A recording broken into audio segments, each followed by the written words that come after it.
So, I mean, very quickly, because it's a big pot to boil when you look at design at a city scale. So what we did was to break it down into 6 segments or 6 sort of themes. And the first one is around sustainability. And I mean, Bangalore doesn't have to be told about sustainability right now because we are all reeling from a water crisis. But we're looking at water, waste management crisis that better the planet in the longer run. The fourth one is what we call Safe Bangalore. And it's really about how do we make a city safe for women, children, migrants, elderly, and even the non-human. We share the city with a lot of animals, birds, and they're all city animals. I think at a design week 2 years ago, a wildlife organization told us that, you know, we call a snake catcher when we find a snake in our backyard, and that snake catcher is supposed to catch a snake and go and dump it in some forest. They said if that snake is actually dumped in the forest, it's doomed, because it's not a forest snake anymore, it's a city snake. It's a Bangalorean snake, right? So these sensitivities need to be understood when we talk about making the city safe. The fifth one is what we call creative Bangalore, because the experience of a city is through its art, culture, design, and food. So how do we make the city? I think the government has also announced a parallel program called Vibrant Bangalore. There's a lot of overlap with that. And lastly, it's about what we call Future Now. It's about the pedagogies that are needed now for the citizens of now and tomorrow. And so, all told, the WDP project, the World Design Protopolis project, is about doing a series of prototype interventions, but that are designed for scale, so that they can be scaled up across the city. We're looking at doing things from a ward level upwards and not just top down, and involving the community, because a city becomes a city only when the people living in it become citizens. So how do we encourage people to be citizens and not passive consumers of the services a city provides? So that's the broad scope of World Design Protopolis.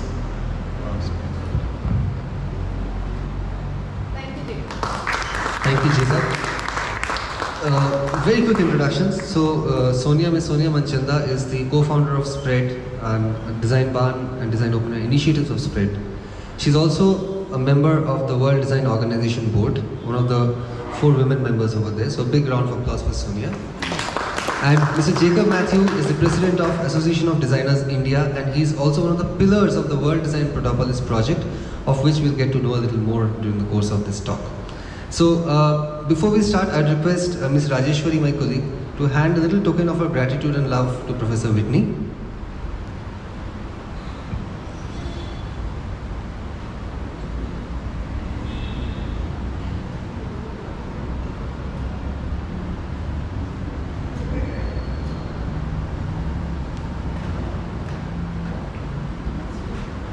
Big round of applause.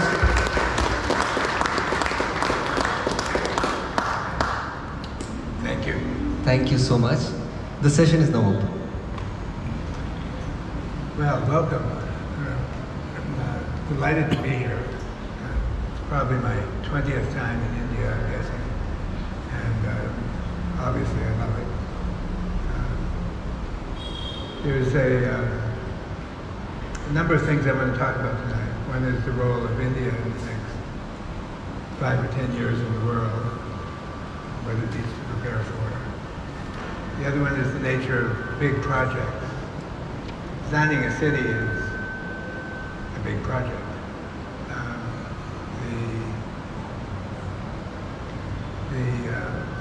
It's hard to think of a city where design has played a strong role, that it's worked out well. Most big projects in cities are failures when it comes to human experience and human life, and even economics. And that happens over and over again for a reason. I'll tell you sort of the punchline for this, and we'll come back to it later on in the evening. is that these projects are approached as systems. This isn't just cities, but it's big buildings, big identity programs, all of these things are approached as systems. And the systems are put there in place to predict what's going to happen after we build a thing. If we're going to build this airport, or this bus station, or this football stadium, what's it going to do?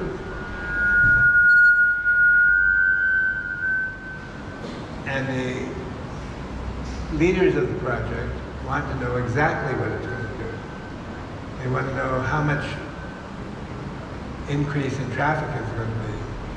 And is it going to be what they're predicting, right? And or do they have to change their predictions?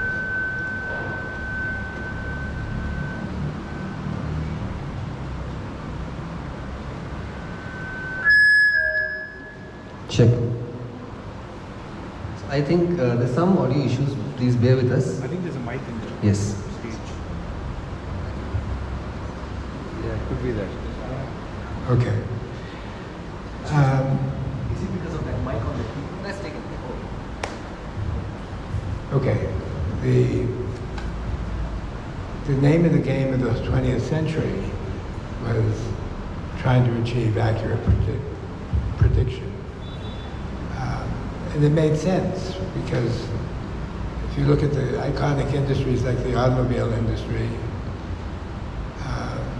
it was a 10-car a year production by hobbyists who were having fun with their new toys before Henry Ford came along and said, I'm going to make a car that doesn't cost the equivalent of $100,000 and it's for the rich. I'm going to make a car that's equivalent of $500 and it's going to be available to everyone. And he changed the assembly process that allowed them to make that car go from 80,000 vehicles a year in 1912 to 970,000 vehicles in 2020. And they did things like use standardized parts and nuts and bolts and screws to move it along. And he saw the system before he saw the product. What I mean by that is he was visiting the meatpacking district in Chicago, which was at the time the major place where cattle got railroaded into and turned into hamburgers. He saw the carcasses being disassembled. And in his mind, what he thought of was, what if we reversed it and didn't disassemble something, but assembled something like my car? So it's seeing these connections at a high level that systems theory has to be used to make it work. Now the problem with most systems is they look for certainty. And when they find information that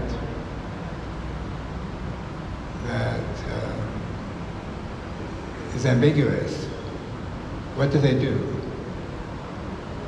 leave it out. And if they keep leaving it out until they can get things down to a certain answer, there's a pile of unknowns over here and the small things that they're certain about here and the unknowns win. Now, the 20th century created marketing. There was no marketing before the 20th century. There was no public relations. There was no field called design. All of these fields were invented to cope with mass production, mass markets, mass media. And that worked okay while there was a untouched environment, an environment that if they had satellites and they looked back at Earth, they wouldn't see any evidence of mankind, humankind.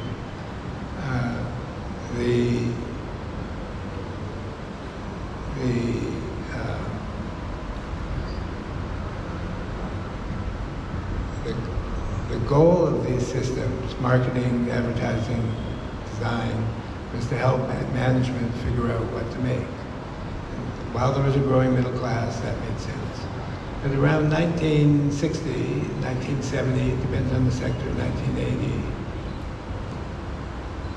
there was no longer a shortage of stuff, and there was no longer a small middle class. There was more stuff than we could imagine, and a large middle class who wanted choice. They didn't want the car that Henry Ford said, if people want something else, they can have any color they want as long as it's black. That wouldn't fly today. People want the color they want, the size they want, everything needs to be customized. Design responded to each one of these things. These things build upon each other. There was styling, with Raymond Loewy making streamlined vehicles, streamlined staplers, everything was streamlined. There was design for human form, for physical human factors, for military equipment and agricultural equipment. There was design for branding and marketing as companies acquired other companies and merged. The company was harder to define. The old definition of the acquiring company didn't fit the definition of the acquired companies. And I use American Airlines as an example, one of the, I guess, the largest airline in the world now. It was assembled from about 80 airlines in the Midwest of America. Dubuque Airlines, Mid-Mountain Airlines. Most of these were two-plane operations that would fly between 2 or 3 cities. Put 45 of them together, and you have something else. You can't call it Dubuque Airlines if it doesn't even care whether it flies to Dubuque anymore. So they called it American Airlines. And that was the story. That's why branding was relevant in the 60s and 70s, like styling was relevant in the 30s. To get Raymond Loewy, to get help from Raymond Loewy to sell ordinary products that looked extraordinary. They're trying to trick consumers. Around 1985, they started to put chips in stuff. They put them in video recorders, radios, TVs. Chips go in everything now. How many of you work in a company or want to work in a company that make chips that go in stuff? There's got to be someone here. This is the center of the world of people who make companies that make chips that go in stuff. Or are you all renegades? Go back to the craft period. So that's where the phrase human-centered design came from. Human-centered design wasn't a phrase of use. It wasn't a term of art in 1983. 1985, 1986 was a breakthrough for it.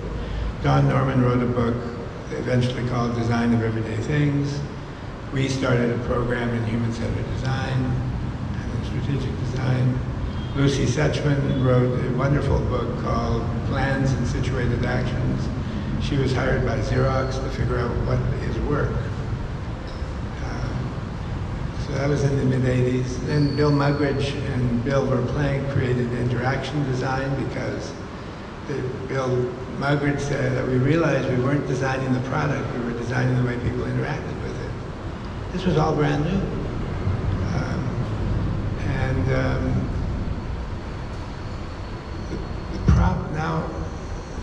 So far it's been a story of optimism. Now I'm going to change and tell you a story of pessimism. The breakthroughs of human-centered design in the 80s was making keyboards more ergonomic, making information on screens more understandable, making controls on airplane cockpits or the dashboard of cars more understandable. And Chuck Owen, a good friend of mine who taught with me at the Institute of Design, we were in LA one night, landed late, got in the car, and were driving down the freeway, and we had to stop and pull over to figure out how the car worked. They had, for every function, they had an on button and an off button. That doubles the number of buttons that you need. They thought it looked cool because it was an array of buttons, but it made the car harder to drive. At a smaller scale, at about the same time, I moved offices, and the phone that I had in my office, I moves from, would do about 10 things, and I use 6 of them. When I moved into the new office, the phone did 40 things, and it was much more complicated to use, and I couldn't even do the 6 things I wanted to do. So we switched to a mobile phone, and it does an infinite number of things, and I don't know what the hell's going on with it. It controls me more than I control it. And if any of you are not admitting you're in the chip industry but are, I'm telling you, you should fix this and stop doing things that confuse people. The book that comes with this little phone, phones keep getting smaller and smaller, so they're hard to find in your pocket. But the book, the instruction manual, and the website pages are 100 times more massive and weightier than the phone is. There's something wrong with that. You should fix it. So what was driving all of this search for certainty, what was enabling it was algorithmic systems. Algorithmic systems are systems where you know the parts, what they are, what they do, and you know how they relate to each other. So a phone. You know, the engineers aren't confused by the phone. They know exactly how it works. They made it. They'll test it with users. They'll ask people if they like it, and everyone likes the idea of a new phone, and they're shiny, and they have the right curves on them. If they make our lives, do they make our life better or worse? It's debatable. There's another type of system that gets ignored. It's invisible. There's the algorithmic system, which controls big companies, big organizations. And the other type of system is behavioral systems. It's what people do. And these are the people who are frequently in design departments or design consultancies. These are the people who are consumer advocates. These are the people who complain about the elderly being given products that they can't use. These are people complaining about cars not being safe enough. Designers combated that by making things easier to use. Ease of use was an oncoming term. When we created the human-centered design program, the first one in the world, I think, we were debating what to call it. And some of us thought we should call it user-centered design, but that was at the height of the cocaine epidemic, and it sounded too druggy. And others thought it should be called human-centered design, but that sounded too soft and fuzzy, dealing with them. So we reluctantly had to choose one of those because the new catalog was coming out. And the choice came to call it human-centered design. Luckily, Lucy and Don and others picked up on that term too. They didn't pick it up from us, it was in the air. But it was startling. I would get calls from people saying, how can you call a program human-centered when God is at the center of the world? I didn't know what to say.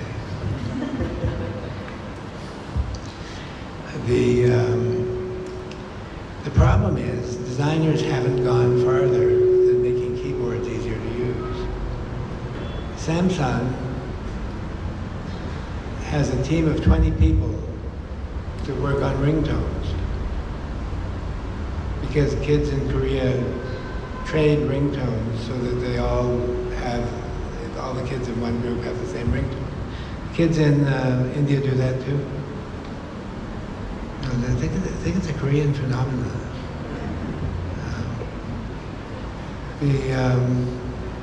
When you think of the term human-centered and think of making keyboards easy to use, which we did 30 years ago, and made the shifting mechanisms in cars give you physical feedback to make it easier to drive stick shift cars.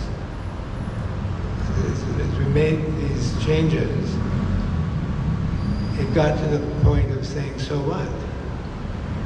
Why do we care about this? And it gets even more, it gets outrageous when you think of what the world needs. Designers go around talking about human-centeredness and user experience and making the world a better place. Meanwhile, the middle class in developed countries is going away. 1 or 2% of the wealthiest people are getting much more money. The design and innovation shtick is responsible for creating more landfills than any other change in human history with hazardous materials in it. We laud better airplanes doing very little to cut the carbon cost of fixing that thing. We don't look at things in systems, we look at nodes. And in organizations who are searching for certainty don't want to hear from the people talking about behavior and emotion and culture. They don't want to hear that stuff because they can't count it. So if they hear it, they don't make their note to not give that person a promotion. And they go and make decisions with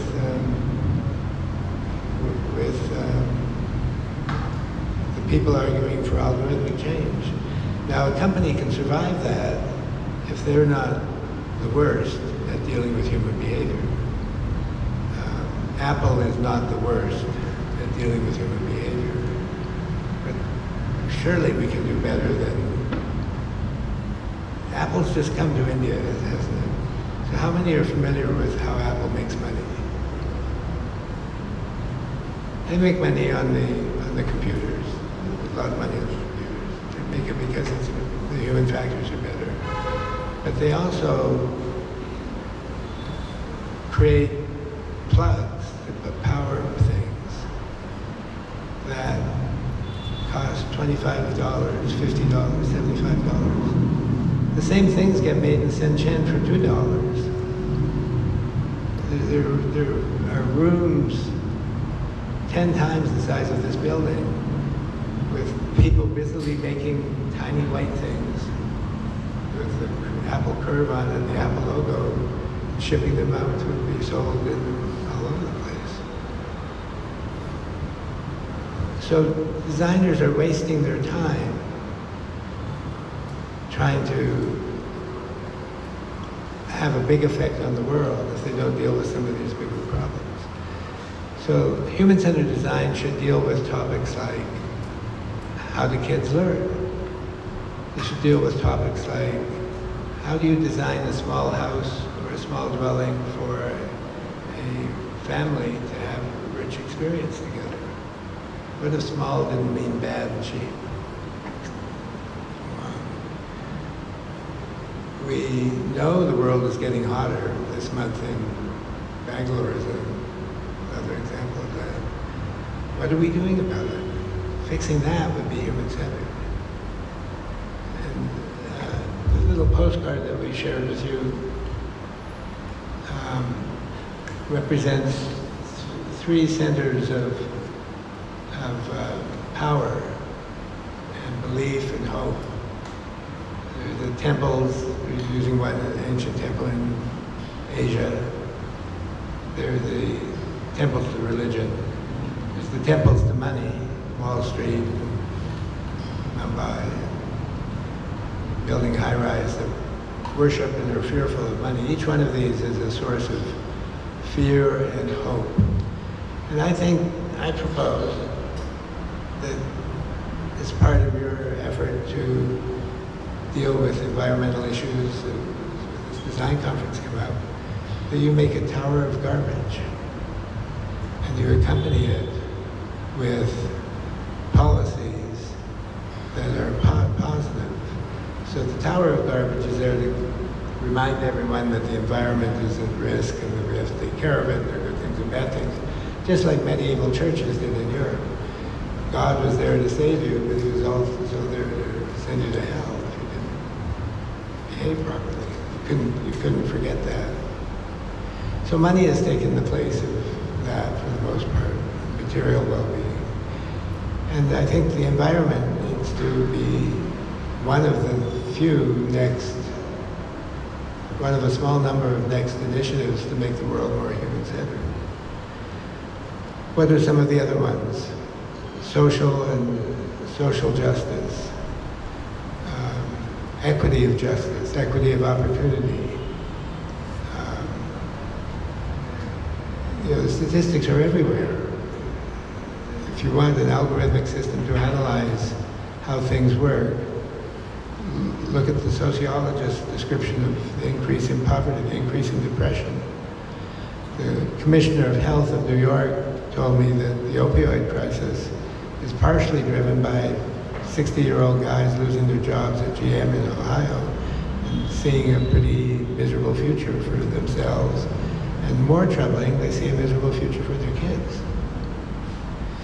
There's an opportunity for design to have a difference by making this behavioral system visible and make the parts of it be connected. What's it mean if something is going to be more expensive or what's something going to be more cheaper? In fact, if we solve the energy problem right now, we wouldn't solve the global warming problem. If we made energy much more efficient, what would we do? We would make more stuff because it would be cheaper to do it. We make more stuff for people who've already got too much stuff. We shouldn't do that. We should figure out how to give people better lives while having less stuff. What might a better life be? If you look at the history of living rooms, and how chairs are laid out, chairs used to be in a 2 or 3 rows, semicircles, where when people sat down, what did they see? Other people. And that changed when the television came, because people pointed their chairs at the TV out of the fireplace. And they stopped talking to each other as much as they used to. They still talk to each other because they were watching TV. But they were doing a very strange thing compared to what we do today. They were watching the same program. And that at least gave them something to talk about. Then we proceeded to people, if they showed up for dinner at the same time, which was happening less often, looking at their phones during dinner. So now the chairs can be in different rooms, etc. Which was a friendlier, nicer, warmer, more child nurturing, or elderly person involving experience and format? Chairs pointed at each other, or chairs pointed in miscellaneous directions so people could see their own screen. You know how sugar works. Sugar is wildly popular and addictive. Everyone knows it's bad for them. In a sense, design was working on making sugar, and we should stop that. Because we have the ability to connect things that don't seem connected. That doesn't make design algorithmic. It makes us to make better guesses in a world that is not certain. It goes back to the phrase that Samir said, and I like. It's not actually my phrase, I just use it. It's better to be roughly right than precisely wrong. And focusing only on the precision is not getting us anywhere.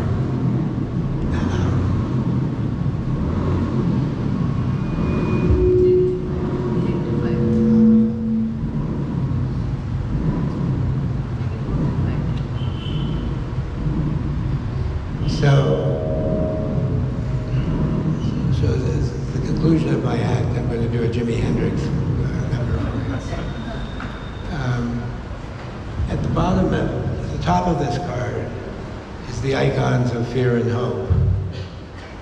At the bottom of the card is the whole view model. The whole view model is what we subjected to Samir and the other graduate students to. They seem to like it, but they also will tell me later that they didn't know what the hell was going on.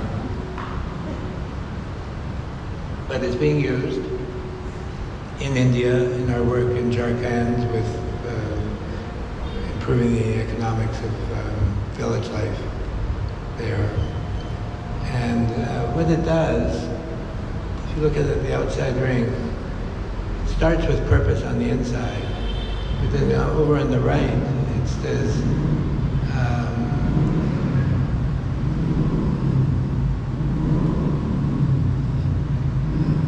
how is the best way to make it? That's the craft aspect of design. Why does it create value?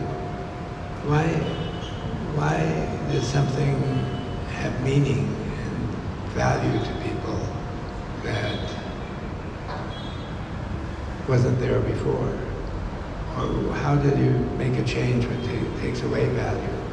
Like we took away value from the living room. How does an organization know what to make when they are able to make anything? What is it for? What aspirations of people does it serve? And what business do you have to organize? How do you have to organize to make it happen? That's the whole view model that we're teaching in design schools and in public health schools and using in the consulting work that we do.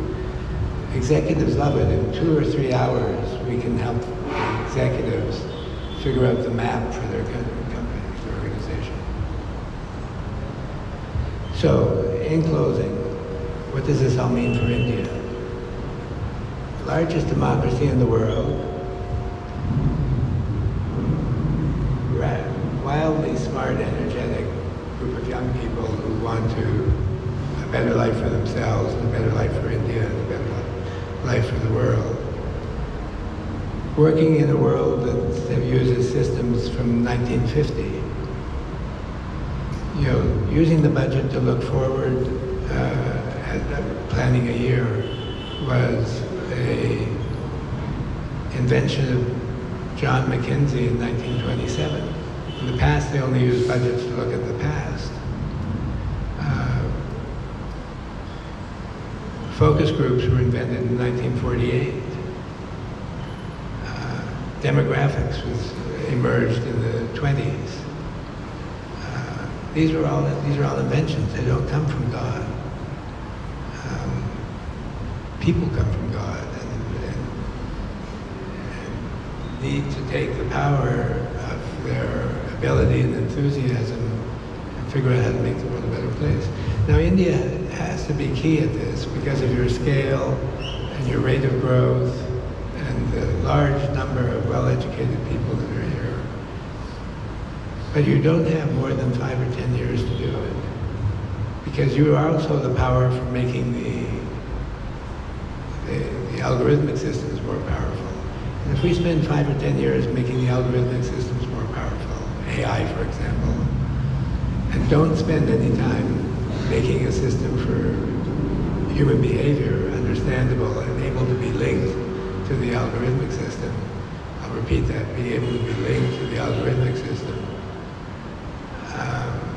We're blowing it. So sitting here in India today and getting to go back to the other side of the world next week, I can say that it's your responsibility to fix it. In some ways it is, if you take it. And we will try to keep the United States from seeing the Britanization of the United States, looking backwards while the world moves forwards. You need to look forward one step faster than the world is moving forward. So with that, we'll call it the end, and look forward to talking to you. Do we have time for any questions? Yes.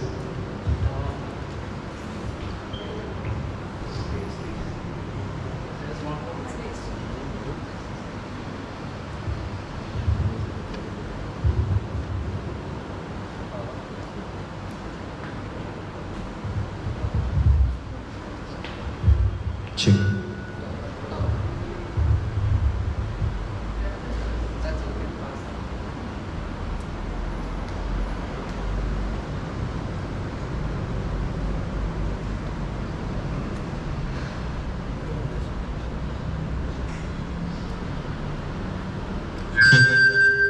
Check.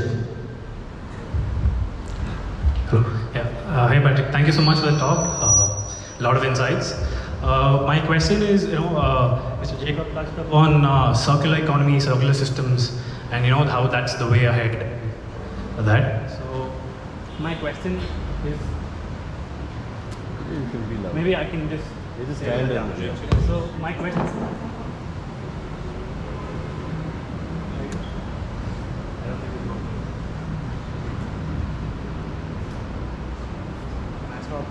You can just Now, there's a group of engineers somewhere in the world who have an algorithmic system that proves this system absolutely works and doesn't care at all about the pure human who's behaving in a terribly antagonistic way towards us all.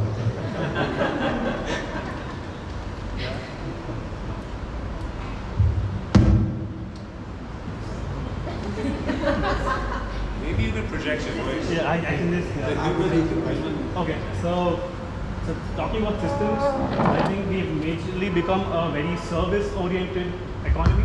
Like per se, every product or almost every product is a method to sell a service. So how can that, what's your take on that altering or defining behavioral systems? It's a great question. Services are on the rise. They're often the defining element of a product. What are we going to do about that? How do we react to that? We view the overall offering as having 5 or 6 points. People often are part of the offering, sales staff, repair staff, etc.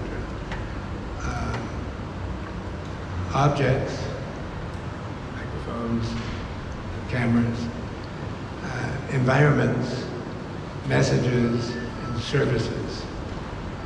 And those are things that we know how to manipulate.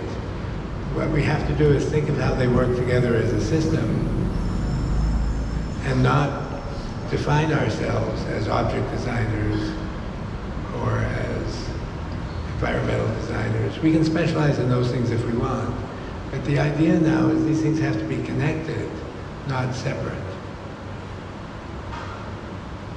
So we call it the POEMS model, people, objects, environments, messages, and services. And we get executives to describe the poems, the elements of poems that they produce, and then how they relate to each other. And it's a conversation they never had before. They don't look at their stuff as form of systems. They look at them in form of product lines that can be sold. That's a good question. Others? Check. Thank you, Patrick. What is, in your view, the relationship between capital and design? And I'll put a little context to that question. When you talked about algorithmic systems, AI for instance, a lot of that is driven by creating value for a few people who invest in it. And when I see that question there in terms of the value web, perhaps in that context it's more about who is it creating value for? So how do you view that relationship and how can it be improved between capital and design and to get better outcomes? It's a great question. The search for growing capital is a moral and ethical problem that designers should take on, but it's not their responsibility alone.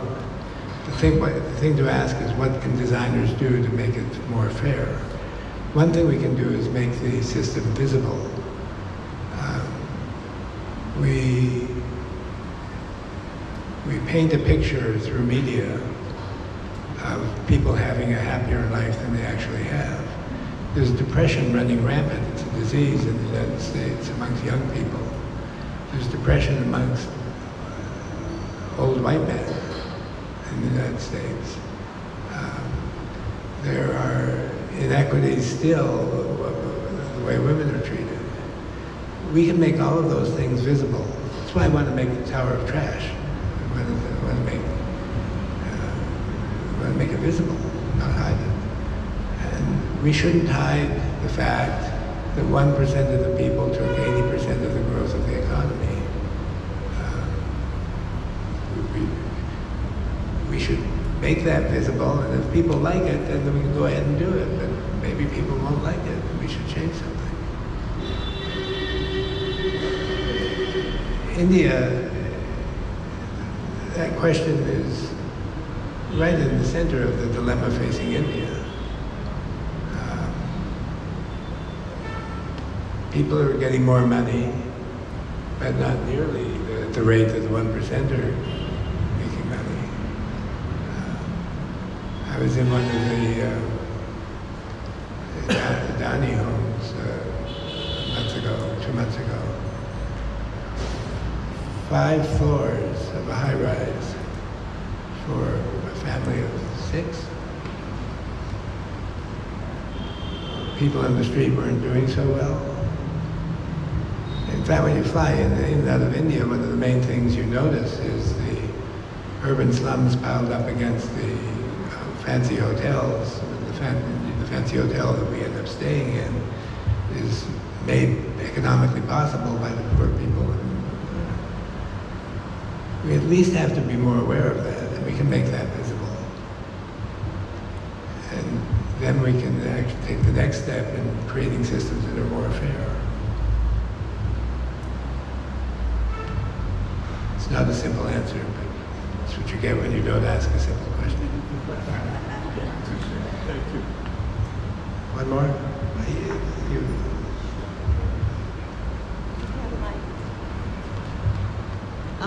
Not a simple question either, so I will try to pose it as simply as I can. The whole idea of designers being anti-consumerists in itself is quite rebellious for a country like India at this point.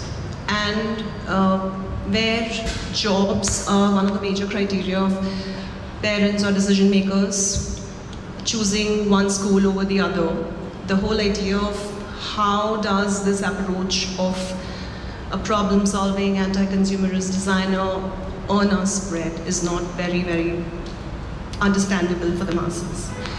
That's part A. And the second part that I am genuinely interested to know what you think about is this coming the full circle of saying, okay, buying more is not the solution, I think is a long, long, long way for a country like India. And do you believe that it's possible for people to not have gone through the cycle of consumption as a mass and yet to realize that what is the damage and what is the environmental cost and things like that? The second part of your second question is easy to answer. China went through it didn't start with a consumerist society. They didn't start by buying stuff. They started by making stuff. I think the United States started by making stuff. As for the worldwide condition of people involved with consuming and making, I think if you watch children, if you give children a book with blank pages and colored pencils, and give them a book that is written and has pictures in it, I'm guessing most children would choose the blank page book and want to do their own drawings. Or they'd scribble on the pages that would already be made for them. think people like making stuff, not necessarily physical stuff, but making organizations, making dinner, becoming good at making stuff. I think they like that better than they like consumption.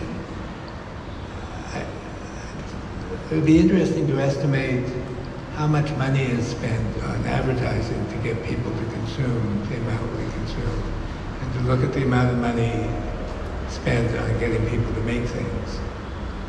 I'm guessing it's several times more to get people to buy things.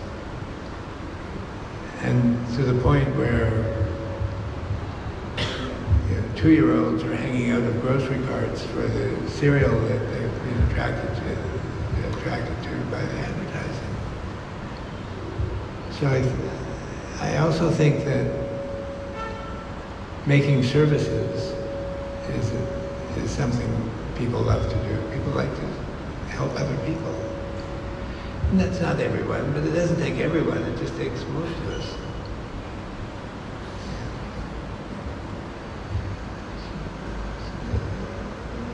Too fuzzy?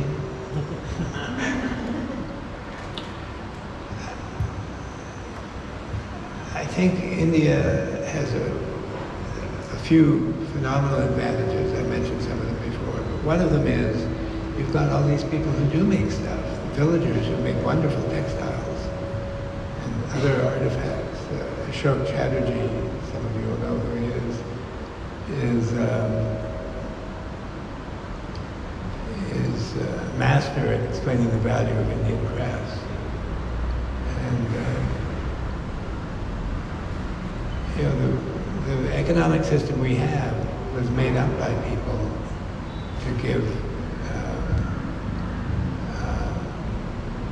to help growth of things in people's lives. The New York Stock Exchange determined where we are today and possibly are determining the tomorrow.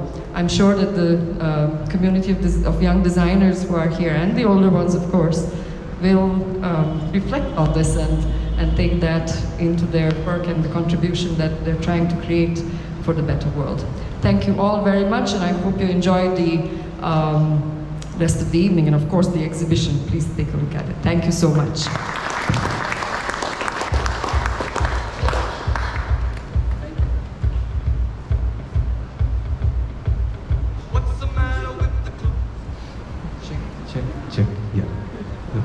Thank you, ma'am, for those kind words, and thanks to each one of you.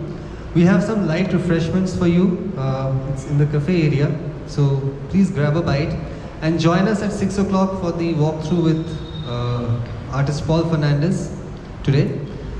We also have a similar walkthrough planned with him on Saturday, the 16th of March at 11 a.m. So if you want to spread the word, please feel free.